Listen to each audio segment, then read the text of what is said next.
चलिए, very good evening. Next हम आते हैं स्टेट स्पेस पे। स्टेट स्पेस में टोटल 7 टाइप की प्रॉब्लम एग्जिस्ट करती है, जिसमें सबसे पहली टाइप की प्रॉब्लम पे हम डिस्कशन कर रहे हैं to obtain the state model clear from the differential equation.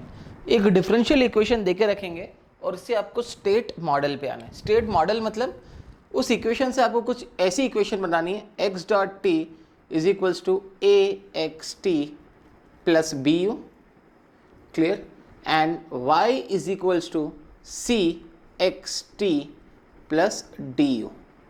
Usually d क्या होता है आपका, 0 होता है म्यूचुअल कपलिंग, तो y is equals to C into X of T clear.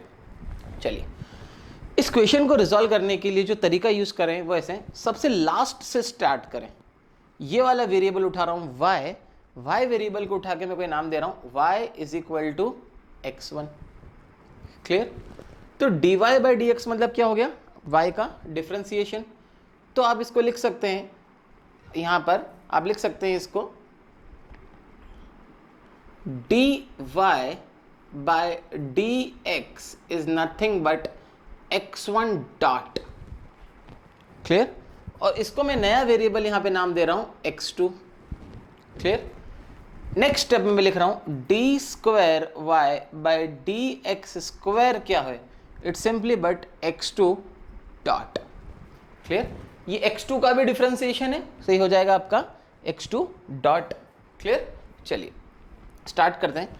अब जो है यहां पे मुझे एक इक्वेशन तो मुझे पहली स्टेप में मिल गई है, x2 dot equal to x1 dot equal to x2 के नाम पे क्लियर। दूसरी इक्वेशन की अगर मैं बात करूं तो मैं यहां पर D square Y by D X square की जगह पुट कर रहा हूं x2 डॉट क्लियर। ये हो जाएगा x2 dot is equals to, चलो x2 dot plus 4 times D Y by D X clear.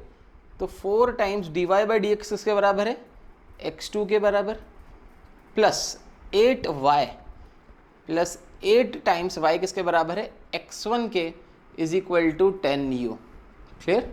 मुझे ऐसी इक्वेशन में कन्वर्ट करना है क्लियर। चलिए, तो यहां से मैं लिख सकता हूं x2 डॉट की वैल्यू, तो यहां से x2 डॉट आ जाएगा मेरा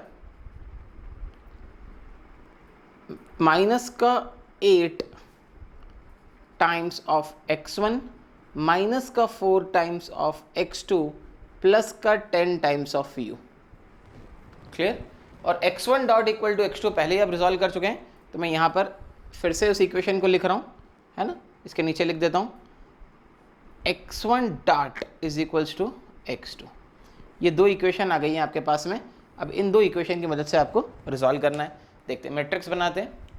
मैं यहाँ पर मैट्रिक्स बना रहा हूँ, इस मैट्रिक्स को लिख रहा हूँ x1 डॉट, यहाँ पे नाम दे रहा हूँ x2 dot, x dot is equals to a। x1 dot में x1 की वैल्यू कितनी है, 0 क्लियर। x2 की वैल्यू कितनी है, 1 क्लियर। x2 डॉट में x1 की वैल्यू कितनी है, माइनस का 8, और x2 की वैल्यू कितनी है, माइनस का 4 क्लियर। तो ये हो गई a की वैल्यू क्लियर।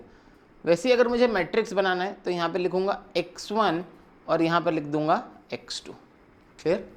अगर आप मैट्रिक्स को सॉल्व करेंगे तो 0 इंटू x1 प्लस का 1 इंटू x2, तो x1 dot is equals to x2 मिल जाएगा क्लियर। सिमिलरली x2 डॉट निकालना है तो आप वापस से मल्टीप्लाई कर दें तो आपको x2 डॉट भी मिल जाएगा।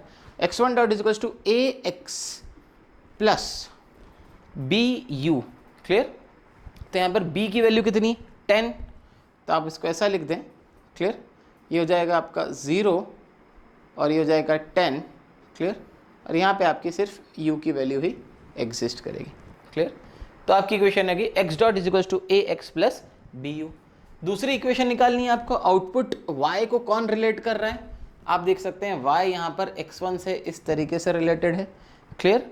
तो y को लिखने का तरीका y is equals to C X. हमने देखा था c कैसा मैट्रिक्स है, 1 क्रॉस n का, जिसमें एक रो है और आपकी बहुत सारी कॉलम्स हो सकती है क्लियर। तो x1 है तो यहाँ पे लिख सकता हूँ मैं x1 की वैल्यू 1 है, x2 की वैल्यू 0 है क्लियर। सी एक्स यहाँ पे आ जाएगा आपका x1 क्लियर, और यहाँ पर आ जाएगा आपका x2 तो आपका 1 जो है x1 में मल्टीप्लाई होगा और 0 जो है x2 में मल्टीप्लाई होगा, तो आपको यही रिजल्ट मिलेगा। तो ये दो इक्वेशन आपने कन्वर्ट कर दिया इसको स्टेट मॉडल में। Thank you.